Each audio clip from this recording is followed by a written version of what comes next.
أعوذ بالله من الشيطان الرجيم بسم الله الرحمن الرحيم لقد نصركم الله في مواطن كثيرة ويوم حنين إذ أعجبتكم كثرتكم فلم تغن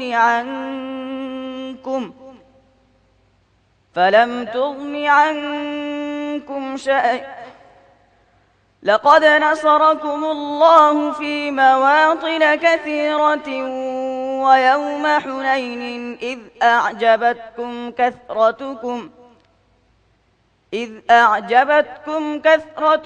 فلم تغن عنكم شيئا من الله আবার বলা হয়নি إذ أعجبتكم كثرتكم لقد نصركم الله في مواطن كثيرة ويوم حنين إذ أعجبتكم كثرتكم فلم تغن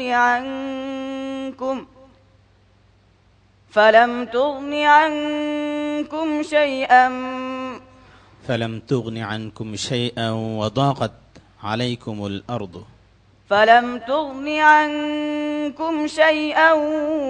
وضاقت عليكم الأرض بما رحبت ثم وليتم مدبرين ثم أنزل الله سكينته على رسوله وعلى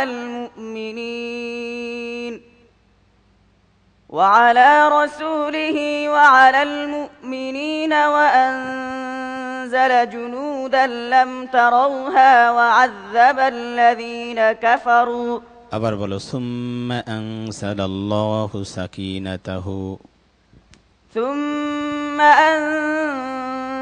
الله سكينته على رسوله وعلى المؤمنين وأنزل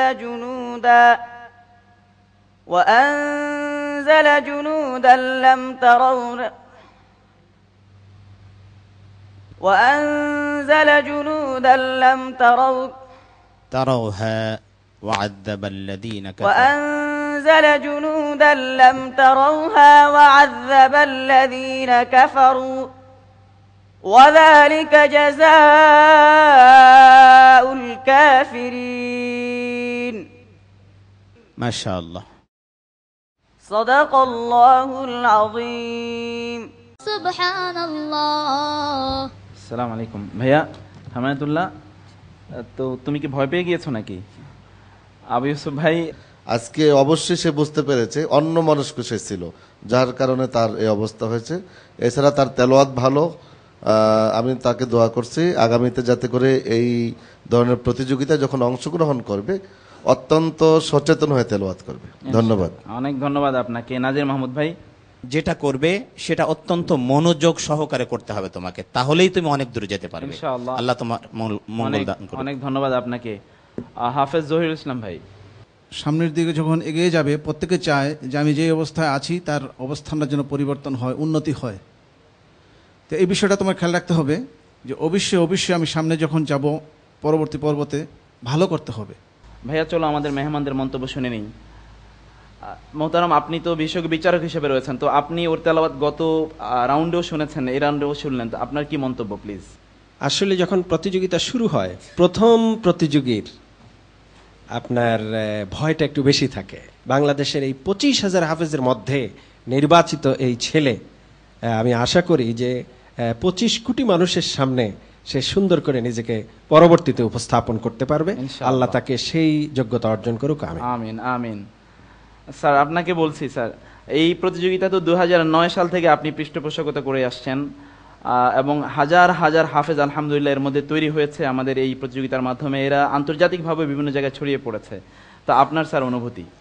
মাশাআল্লাহ, হেমায়েতুল্লাহ সেই পল্লী অঞ্চল থেকে এসেছে ঢাকা শহরে, আর আপনাদের এত জাঁকজমক, এত লাইট, এত শো, এত টেলিভিশন, এর সামনেও মাশাআল্লাহ যে তেলাওয়াত করেছেন আল্লাহর কাছে আমি শুকর আলহামদুলিল্লাহ, আমাদের এই সন্তানরা সুযোগ দিলে, সুবিধা দিলে এবং ওদেরকে বারবার যদি আমরা এরকম রিহার্সাল ট্রেনিং দেই, তারা সারা বিশ্বে উন্নত মানের কারি হিসাবে বিকশিত হবে। আমি আল্লাহর কাছে শুকরিয়া করতেছি। হেমায়েত, আপনি নিরাশ হবেন না, আপনি চেষ্টা করতে থাকুন, বারবার চেষ্টা করুন। লাইসা লিল ইনসানি ইল্লা মা সা, আল্লাহ কঠিন পরিশ্রম, তপস্যা, সাধনা ছাড়া কোনো মানুষকে সাফল্য দান করেন না। আপনি অনেক ভালো তেলাওয়াত করছেন, মাশাআল্লাহ, আমরা মুগ্ধ, আমরা অভিভূত। আল্লাহ আপনাকে দোনো জাহানের